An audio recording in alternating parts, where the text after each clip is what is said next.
साल 2014 को जिस ईरान ने हुतीज को पैसे देकर, फंड देकर, हथियार देकर खड़ा किया, आज वही हुतीज ईरान के खिलाफ हो गई है।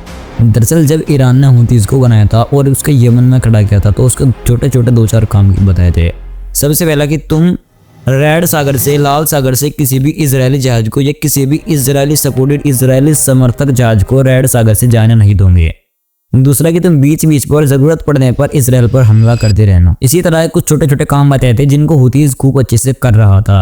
लेकिन जब अभी कुछ महीने पहले इसराइल और ईरान के दरमियान युद्ध शुरू हुआ था तो इसराइल ईरान पर हमले कर रहा था, तो जिसकी रिस्पॉन्स में ईरान भी इसराइल पर लगातार हमले कर रहा था, लगातार रॉकेट दाग रहा था, मिसाइलें दाग रहा था।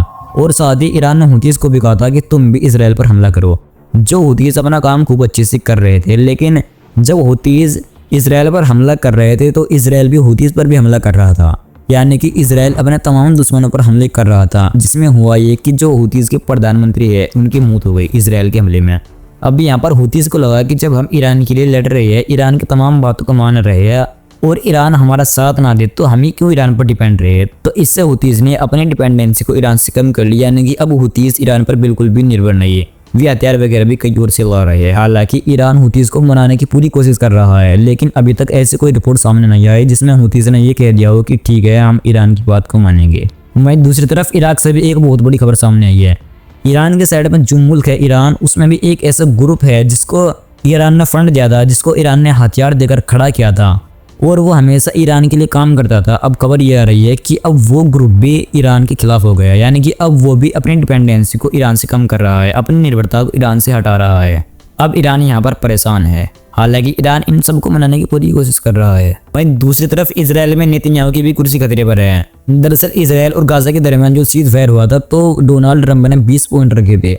अब जो इसराइली ओपोजिशन पार्टी के लीडर है, जैसे हमारे यहाँ पर राहुल गांधी, वे उस प्रस्ताव को संसद में लेकर जाने वाले हैं, जिसमें कुछ पॉइंट तो ऐसे हैं जिनको इसराइल मान लेगा, लेकिन कुछ पॉइंट ऐसे हैं जिनको इसराइल कतई नहीं मानेगा। जिसमें कुछ पॉइंट तो ऐसे है कि हमास हथियार डाल देंगे और जो हमास के कब्जे में इसराइल के बंधक है हमास, उनको भी रिहा कर देंगे और गाजा के अंदर फलस्तीन की कोई भी आर्मी नहीं होगी। यानी कि गाजा के अंदर इंटरनेशनल आर्मी लगाई जाएगी। यानी कि ये वे पॉइंट्स है जिनको इसराइल खुद चाहता है। कुछ पॉइंट ऐसे है जिनको इसराइल बिल्कुल भी नहीं मानेगा, जिसमें फ़लस्तीन को एक अलग स्टेट की मान्यता दी जाएंगी, जिसको इसराइल बिल्कुल भी नहीं मानेगा। यानी कि इसराइल लड़ ही इसी चीज़ की रहा है कि गाजा उसके कब्जे में आ जाए।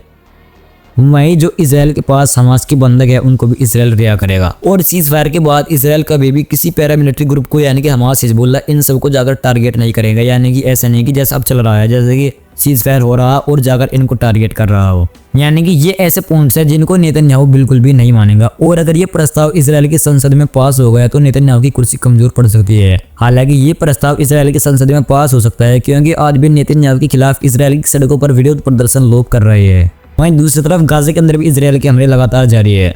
इजरायली फोर्स गाजा के अंदर जो युद्ध के दौरान नहीं कर सकी, वो अब सीज फायर का फायदा उठाते हुए कर रही है। दल गाजा के अंदर जो हमास ने सुरंगें बनाई हुई है, इसराइल की फोर्स उन सुरंगों का पता लगाने में लगी हुई है, उनका जायजा लेने में लगी हुई है। अमेरिका की एक रिपोर्ट के मुताबिक गाजा पर इतने ज़्यादा हमले होने के बावजूद, इतने ज़्यादा बम गिरने के बावजूद, गाजा खंडर में तब्दील होने के बावजूद गाजा में आज भी 50% से ज़्यादा सुरंगें ऐसे हैं जो कि पूरी तरीके से महफूज है। बाकी दोस्तों आज की मिडल ईस्ट की इस रिपोर्ट में इतना ही। तब तक के लिए आप गाजा के लिए दुआ करिए।